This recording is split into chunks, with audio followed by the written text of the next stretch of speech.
ஓர் ஏழை மனிதர் ஹஸ்ரத் மூசா அலைவசலாமிடம் வந்து அழுது கெஞ்சினார். யா அல்லாவின் நபி, நான் ரொம்ப ஏழை. அல்லாவிடம் சொல்லுங்க, என் முழு வாழ்க்கை ரிஸ்கை ஒரே நாளில் கொடுத்துடுங்க.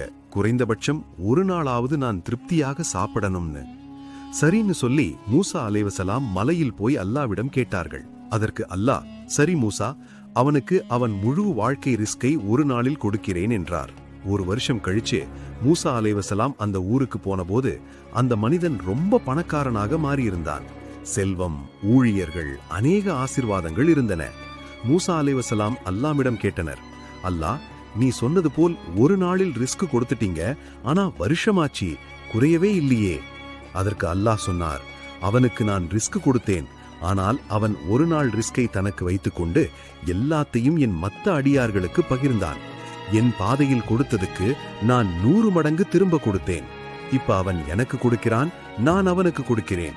அவன் தானத்தின் கதவு திறந்தான், நான் என் ரஹ்மத்தின் கதவுகளை அவனுக்கு திறந்தேன் என்று அல்லாஹ் சொன்னார்.